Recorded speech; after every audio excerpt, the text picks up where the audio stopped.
제가 지난 주간에 그 코리아타운 식당에 갔습니다. 그 파킹랏이 부족해서 차가 들어가고 나가는 게 부족했는데 이 차가 엉키면서 저희 일행이 들어가는 차와 하여튼 뭐 엉키면서 이렇게 되어서 제가 그 엉킨 차를 우리 차가 들어가면서 그 차를 이렇게 불편해서 제가 뒤를 봐주면서 이렇게 차를 잘 빼서 이렇게 나오게 했습니다.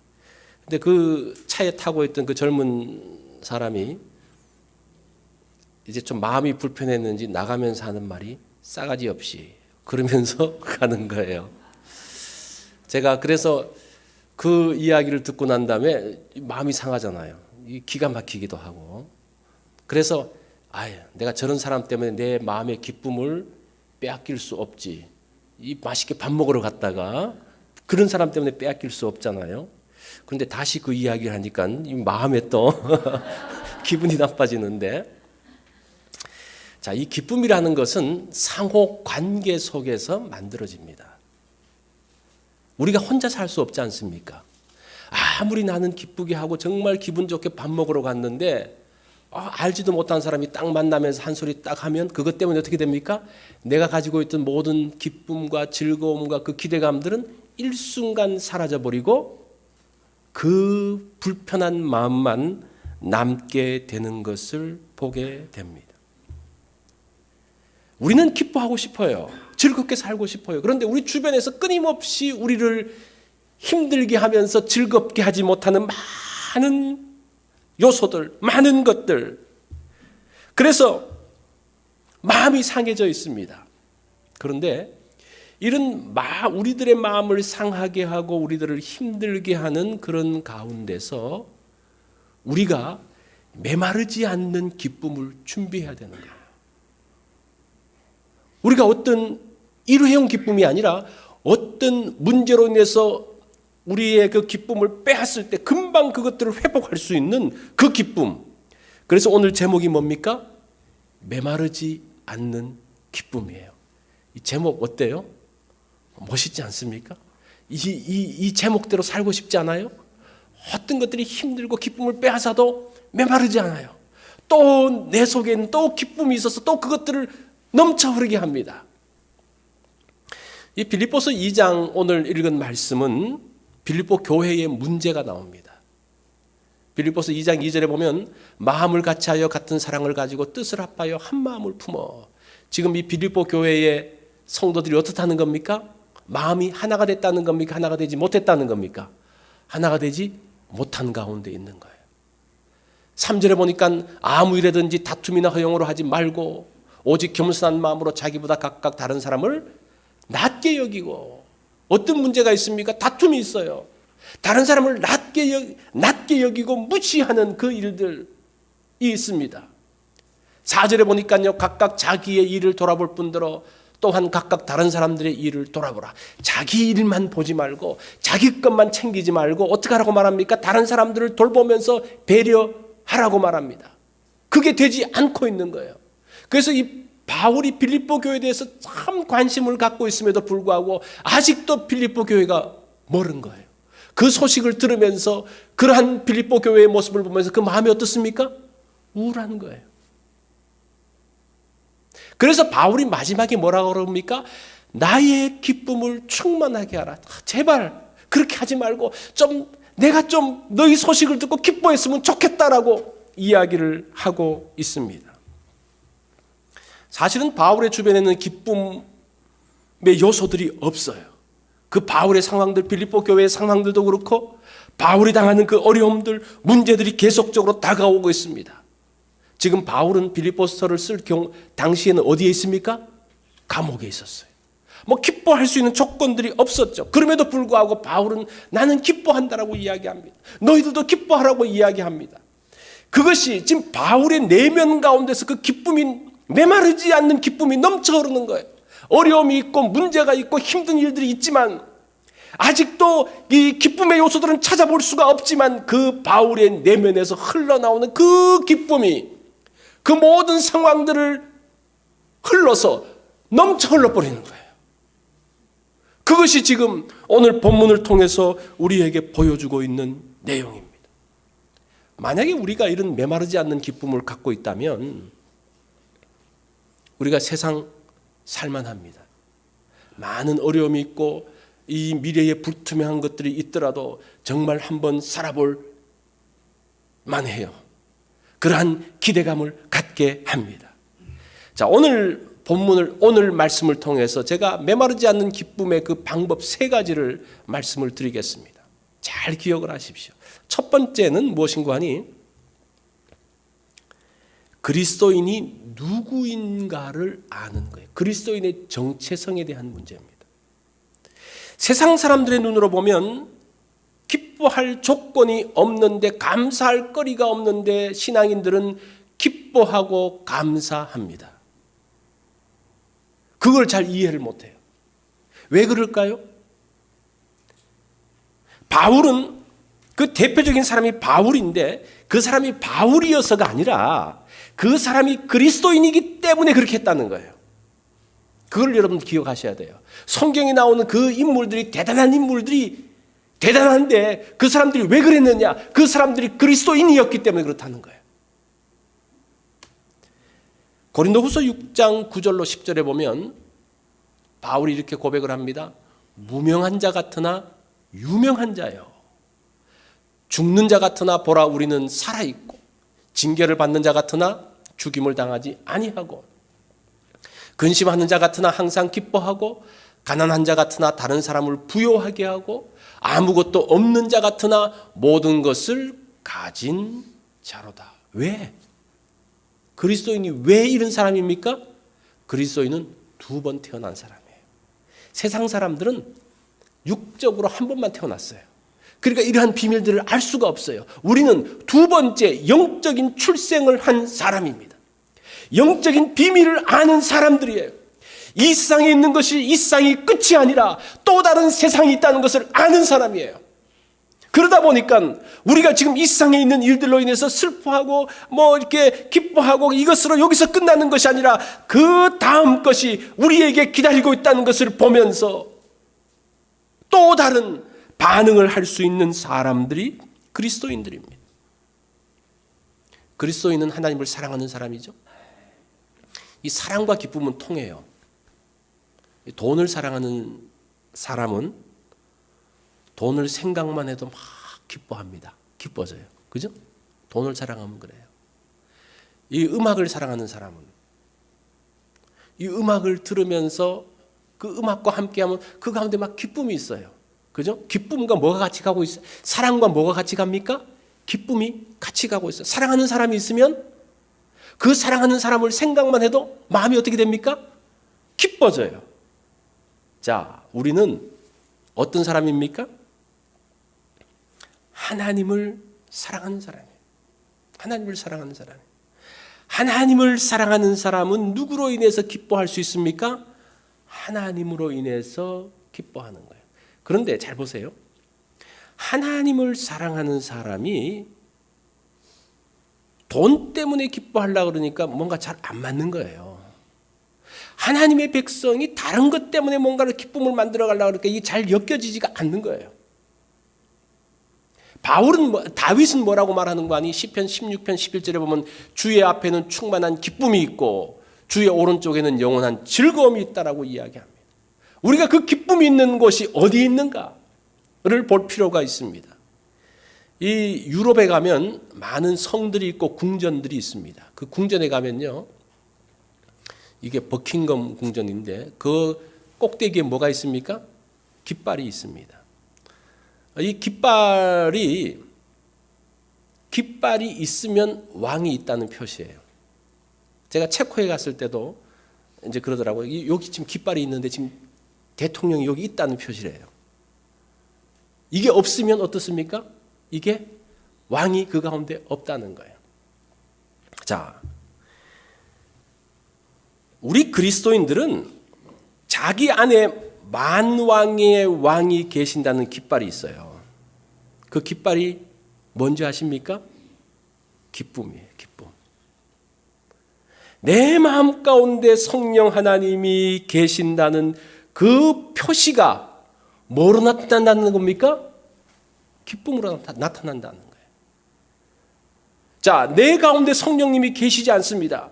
내 가운데 성령님이 떠나셨어요. 또 내 성령님이 위축되어 계십니다. 그러면 그러한 기쁨들이 없는 거예요. 그래서 성령님이 내 마음을 주장할 수 있도록 계속적으로 하는 것이 우리가 기쁨의 깃발을 나부낄 수 있는 중요한 표시가 된다고 합니다. 이게 그리스도인이에요. 이 그리스도인이 다른 것을 가지고 뭔가 기쁨을 만들려고 하는 것이 아니라 그리스도인은 하나님을 사랑하면서 하나님의 그 사랑 가운데서 하나님의 기쁨을 누리는 그러한 사람. 그것이 그 메마르지 않는 기쁨을 얻게 하는 그러한 길입니다. 자, 그게 첫 번째입니다. 두 번째는 기쁨은 충분 조건인가 필요 조건인가? 조금 어려운 말을 제가 했습니다. 충분 조건과 필요 조건이라는 말이 있죠. 이 충분 조건은 무엇인가 하니 모든 것이 다 갖추어지면서 만들어지는 거예요. 예를 들어서 내가 기뻐하고 싶습니다. 그러면 기뻐하려는 환경을 만들어요. 그래서 나를 기쁘게 할 사람을 데려오고 나의 입맛을 즐겁게 할 음식을 준비합니다. 그래서 내가 기뻐할 수 있는 상황들을 다 셋업을 시켜놓는 거예요. 그러면 내가 기뻐할 수 있겠죠. 그죠? 그게 충분 조건이에요. 그런데 이렇게 만들어집니까? 이게 잘 안 돼요. 바울을 보면 기뻐할 수 있는 충분 조건이 없습니다. 지금 감옥에 있어요. 지금 빌립보 성도들이 정말 그 문제 가운데 있습니다. 유대인들의 위협 가운데 있습니다. 그런데도 바울은 기뻐해야 돼요. 기뻐하라고 또 이야기합니다. 기쁨을 누려야 하기 때문에 그래야 기쁨을 누려야 살 수 있기 때문에 기뻐해야 되는 거예요. 그게 필요 조건이에요. 우리에게 기쁨이 없어요. 없는데 기뻐하지 않으면 살 수 없길래 내가 기뻐해야 되는 거예요. 이해가 되십니까? 많은 분들이 자기가 기뻐하기 위해서 많은 조건들을 기뻐할 수 있는 조건들을 계속 만들어 놓습니다. 그런데 아무리 만들어 놔도 누군가가 침입자가 와가지고 한 소리 탁 하고 나면 이 준비되어진 기쁨이 어떻게 됩니까? 일순간에 다 헝클어져 버려요. 그러니까 우리가 만들어 놓은 그 기쁨의 조건들은 완벽하지 못해요. 그래서 여기서 필요 조건이라는 말은 무슨 말인가 하니 내가 기쁨이 필요해요. 그죠? 기쁨이 필요하면 그 기쁨이 필요하기 때문에 내가 기쁨을 누려야 되겠다는 거예요. 거기서 기뻐하라는 말이 나오는 겁니다. 여러분들이 기뻐할 수 없는 상황에서도 여러분 한번 기뻐해 보십시오. 그러면 우리 가운데 기쁨이 오는 거예요. 지금 그 말이 필요 조건으로서 이야기하는 거. 이게 더 어려워졌는지는 잘 모르겠어요. 어쨌든 우리가 기쁨이 없으면 이 세상 살기 힘들어집니다. 어려워져요. 이런 고통들을 이겨나갈 수가 없습니다. 마태복음 5장 11절로 12절에 보면 이렇게 이야기합니다. 나로 말미암아 너희를 욕하고 박해하고 거짓으로 너희에게 거슬러 모든 악한 말을 할 때에 너희는 너희에게 복이 있나니 어떻게 하라고 말합니까? 기뻐하고 즐거워하라. 보세요. 너희를 욕합니다. 박해합니다. 거짓으로 막 욕을 해요. 모든 악한 말을 합니다. 기뻐할 수 있어요? 없어요? 기뻐할 수 없어요. 그런데 뭐라고 말합니까? 기뻐하고 즐거워하라 그래요. 그 가운데서 너희에게 기쁨이 필요하고 즐거움이 필요하다고 이야기합니다. 그러면서 하늘에서 너희 상이 크다라고 이야기해요. 그래서 우리가 어떤 어렵고 힘들고 욕하고 거짓 증거하는 상황 가운데서 그냥 내가 그냥 화를 나면서 부딪히고 깨고 또 내가 좌절하고 아파하고 그런 사람은 어떻게 보면 복이 없는 거예요. 복이 없는 거예요. 좀 이제 극단적으로 이걸 바꿔서 말하면 그 가운데서 기뻐하는 사람은 그리스도를 위해서 그렇게 하는 사람은 복이 있는 사람인데 그때도 기뻐하고 즐거워하라는 겁니다. 왜냐하면 하늘의 상급이 있는 것을 보기 때문에. 세상 사람들은 그걸 못 보죠. 여기서만 이 땅에서만 봐요. 근데 우리는 어디를 보는 사람입니까? 하늘을 보는 사람이에요.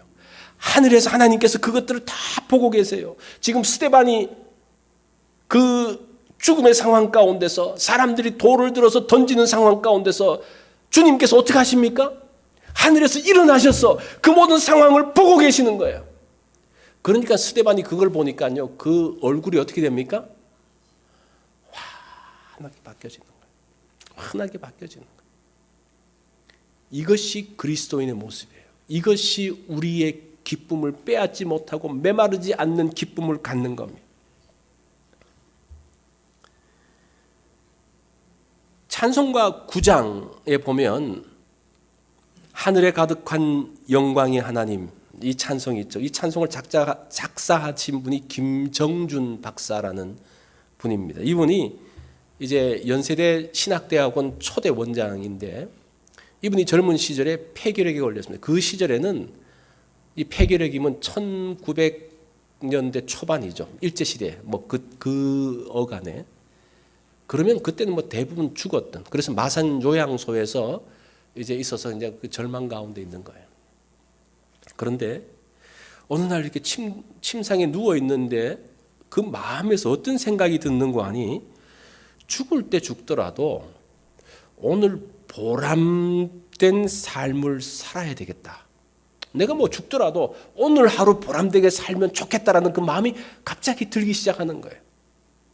그러면서 그 소리가 그런 마음의 음성, 또 그런 마음의 생각이 그의 마음을 탁 때리면서 그 자리에서 이 사람이, 젊은 김정준이 벌떡 일어납니다.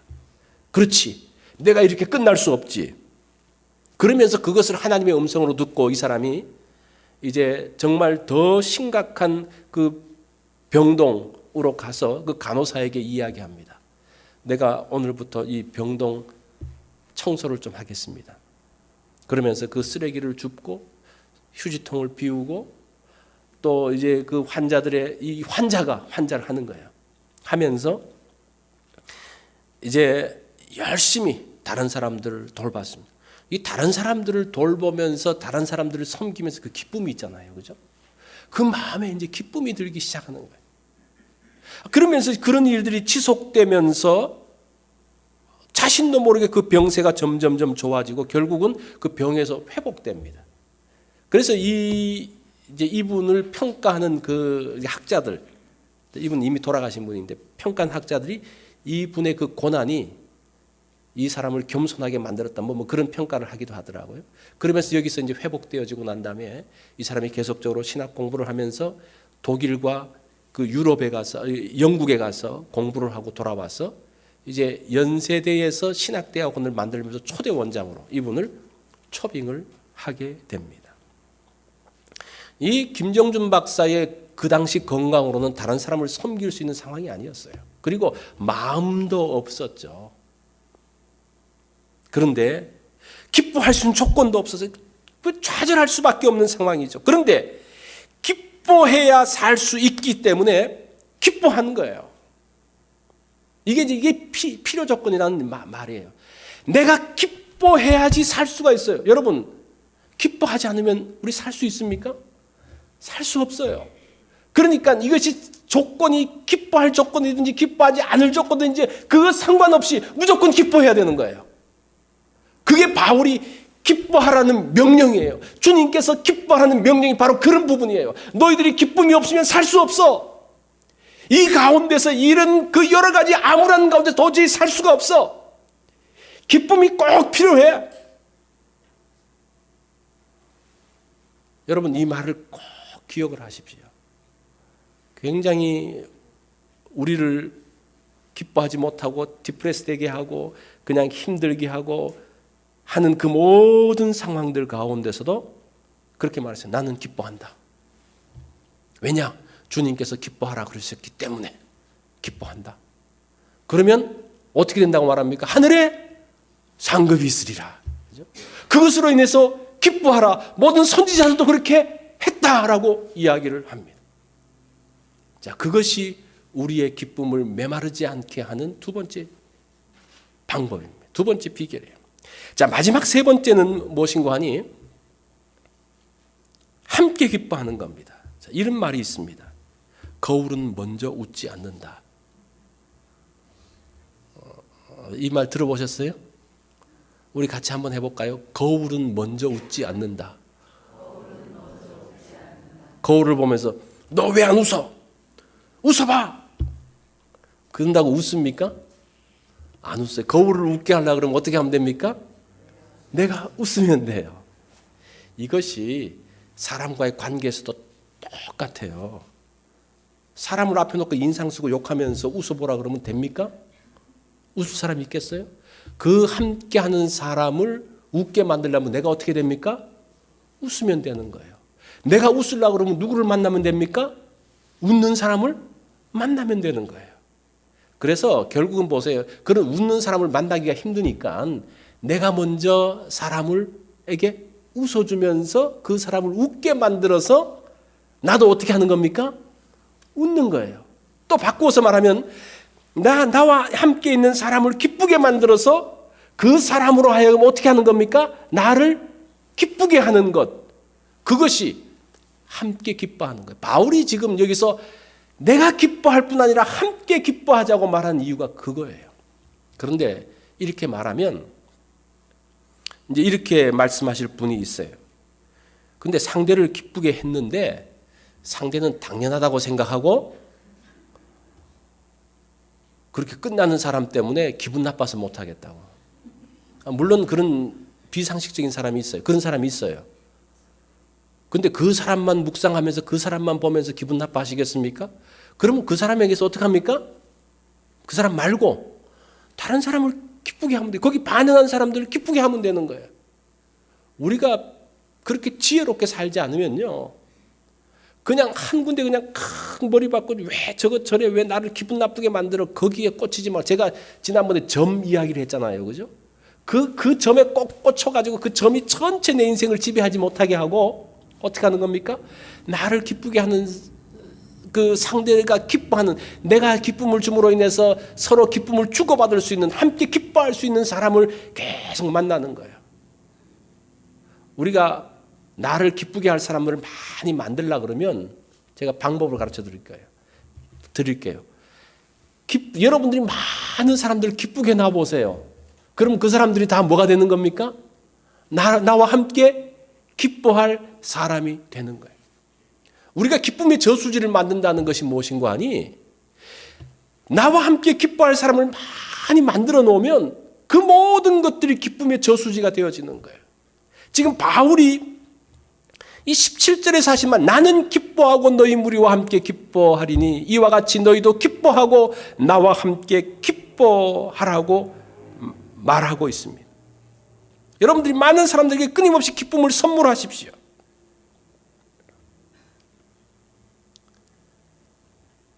(17절에) 보면 만일 너희 믿음의 재물과 섬김 위에 내가 나를 전제로 드릴지라도 너희 무리와 함께 기뻐한다라고 이야기하죠. 이게 지금 무슨 말씀이 있는 거 아니? 제사를 드리는 것을 가지고 이야기를 해요. 제사를 드릴 때에 제물이 있습니다. 제물을 잡아서 드리죠. 그리고 이 제물을 불태워서 드리면서 이 제물이 마지막 끝날 때쯤 되면 포도주를 붓습니다. 그걸 전제라 그러거든요. 포도주를 부으면서 그 제물이 완성이 되어져요. 그런데 막 불타고 있을 때 포도주를 부으면 어떻습니까? 이 포도주가 어떻게 됩니까? 불에 닿는 순간 다 날아가 버리죠. 그죠? 그래서 이 전제는 이 포도주는 보이지도 않아요. 제물만 보여요. 자, 보십시오. 바울의 초점이 어디 있습니까? 자기는 전제고 빌립보 성도들은 뭘 하는 겁니까? 제물이라는 거예요. 무엇만 보입니까? 제물만 보여요. 자기는 보이지 않아요. 내가 빌립보 성도들을 이 신앙을 위해서 살고 기도하고 애쓰지만 자기의 것들은 내가 수고한 것들은 아무것도 보이지 않고 오로지 빌립보 성도들의 믿음만 자라고 그들이 성장하는 것들만 보인다면 나는 기뻐한다는 말이에요. 사람들이 이게 안 되기 때문에 기뻐할 수가 없는 거예요. 내가 열심히 일했으면 누가 보여야 됩니까? 내가 보여야 돼요. 그래야지 그것으로 인한 그 보상 때문에 기쁨이 있어요. 그런데 내가 수고는 죽도록 했는데 아무것도 보이지 않아요. 그러면 어떻습니까? 그 마음에 허전함이 있는 거예요. 또는 마음이 상하는 거예요. 바울은 그렇게 하지 않겠다는 거예요. 이 빌립보 성도들만 기뻐한다면, 이 빌립보 성도들만 선다면 나는 함께 기뻐할 것이다. 왜냐하면 그들이 나의 기쁨의 근거가 되겠고 근원이 되기 때문에 기뻐한다고 이야기를 합니다. 사실은 빌립보서 2장의 말씀이 다 그런 내용이에요. 빌립보서 5절부터 2장 5절부터 11절까지 말씀은 예수 그리스도의 섬김에 대한 이야기가 나옵니다. 예수님의 섬김. 이 예수 그리스도는 하나님과 본체시지만 종의 형체를 입고 이 땅에 오신 분입니다. 자기를 낮추시고 죽기까지 복종하신 분입니다. 자, 이 섬김으로 인해서 하나님의 기쁨에 참여한 예수 그리스도, 그게 이제 성탄절이잖아요. 성탄을 기다리면서 이것을 우리가 보는 거지 않습니까? 예수 그리스도의 섬김이 나오는 겁니다. 2장에서 17절부터 18절까지는 바울의 섬김이 나와요. 또 19절부터 24절까지는 디모데의 섬김이 나오는 겁니다. 디모데가 어떻게 섬겼는지, 25절부터 30절까지는 에바브로디도가 어떻게 섬겼는지, 사실은 2장 전체는 섬김에 대한 이야기를 하면 너희 지금 이런 문제가 있는데 예수 그리스도나 나 바울이나 디모데나 에바브로디도나 다 이들은 섬겼던 사람이에요. 섬김으로 인한 기쁨을 누렸던 사람이라는 것을 이야기하고 있습니다. 그게 지금 오늘 본문의 내용입니다.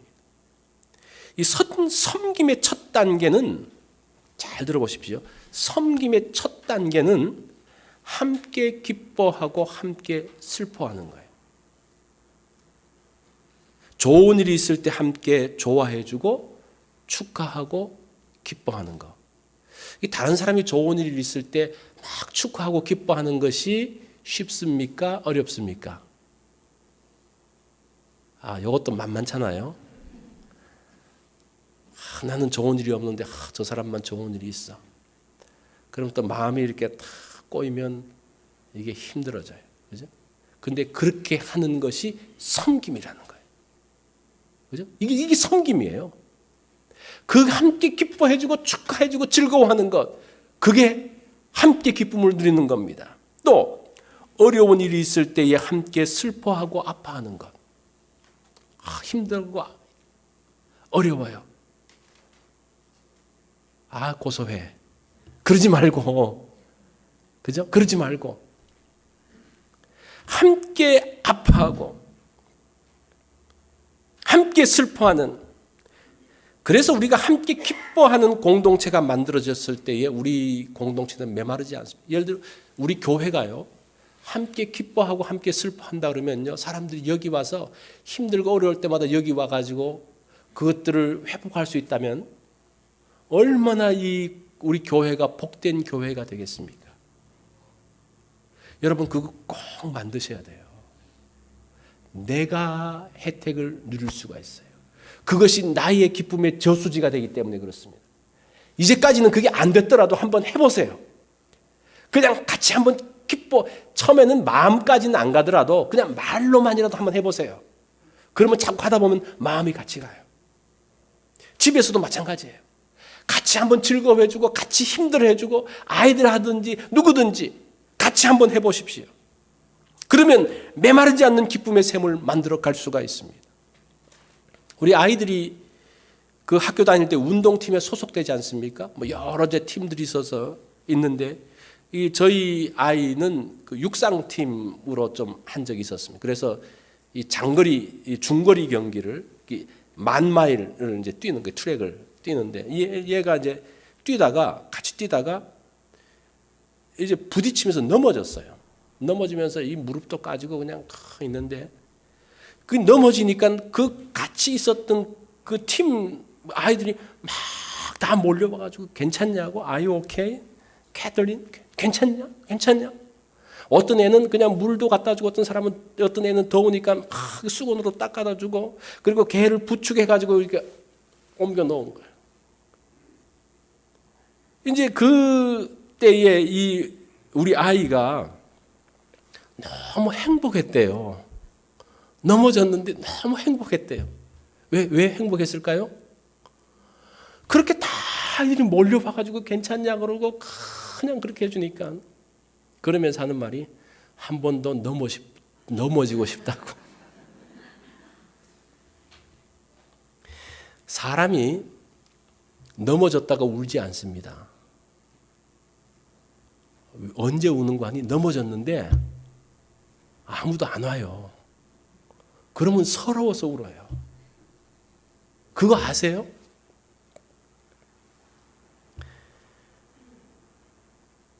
힘들고 고통스러운데 외면하고 지나치면 피눈물이 납니다. 그러면서 그냥 좌절하는 거예요. 넘어진 사람을 돌아보면 그 사람은 다시 일어날 수 있는 힘을 얻고 그 고통과 어려움 가운데서도 행복을 누릴 수 있어요. 그죠? 행복은 좋은 조건이 아니더라도 그렇게 우리가 함께만 한다면 그 사람이 그 고통 가운데서도 문제 가운데서도 행복을 맛볼 수가 있다는 겁니다. 이것이 함께 기뻐하는 거예요. 함께 기뻐하는 거예요. 그래서 이 성경 곳곳에서 보면 특별히 빌립보서에 보면 함께 기뻐하는 그 말씀이 많이 나옵니다. 기뻐하라는 말뿐만 아니라 더 중요한 말은 무엇인가 하니 함께 기뻐하라. 또 주 안에서 기뻐하라는 것은 뭡니까? 주님과 함께 기뻐하는 것을 이야기하고 있습니다. 오늘날은 기쁨보다는 문제와 아픔과 고통이 더 많은 시대입니다. 그죠? 그 문제들을 어떻게 해야 됩니까? 이 문제와 고통을 이겨내지 못하면 도태되어집니다. 우리가 이 세상에서 적응해낼 수가 없습니다. 그런데 이 문제와 고통을 이기게 하는 것이 무엇인가 하니 기쁨이에요. 그죠? 그 사람을 기쁘게만 한다면 어떤 어려움, 고통, 어떤 문제도 이겨낼 수가 있습니다. 일회용 기쁨이 아니라 메마르지 않는 기쁨. 여러분 이런 기쁨 누리고 싶지 않습니까? 메마르지 않는 기쁨. 길 가다가 그냥 한 소리 듣고 마음이 그냥 확 상했지만 금방 내 내면 가운데 있는 그 기쁨이 회복시켜주는 그 메마르지 않는 그 기쁨. 그 기쁨의 저수지를 우리는 가지고 있어야 됩니다. 자, 오늘 이 메마르지 않는 기쁨을 하는 그 세 가지 방법이 뭡니까? 그리스도인의 정체성을 기억하는 겁니다. 그리스도인이 누군지를 아는 거예요. 그리스도인은 누구라 그랬습니까? 기쁨의 깃발을 나부끼는 그리스도인의 표시가 기쁨이라고 이야기합니다.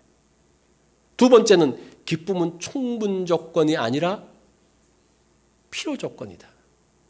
필요 조건. 기쁨이 필요하기 때문에 내가 기뻐하면 그 가운데서 기쁨을 얻는 거예요. 세 번째 중요한 것은 뭡니까? 기쁨은 어떻게 하는 거다? 함께 누리는 거예요. 나만 기뻐할 테니까 너희들은 다 슬퍼해. 그건 아니에요. 이제 그런 사람들이 있죠. 이 좀 못된 지도자들 뭐 하면서 자기만 백성들은 어떻게 하든 간에 자기만 그냥 기쁘게 살려고 하는, 자기를 기쁘게 하는 그런 그룹까지 만들어 놓고, 그죠? 그렇게 해서는 기뻐할 수가 없는. 모두가 함께 기뻐할 때에 그 기쁨은 더 풍성해지는 것을 보게 됩니다. 우리 그리스도인들은 기뻐하는 사람들이에요. 우리가 기뻐할 수 없는 상황에서도 어떻게 기뻐합니까? 하늘의 상급을 바라보면서도 기뻐하는 사람이에요. 오늘 이 메마르지 않는 기쁨들 여러분들이 꼭 간직하십시오. 예수님이 오심은 무엇을 주시는 겁니까? 기쁨을 주시는데 그 기쁨은 어떤 기쁨입니까? 메마르지 않는 기쁨입니다. 우리 다 같이 기도하겠습니다.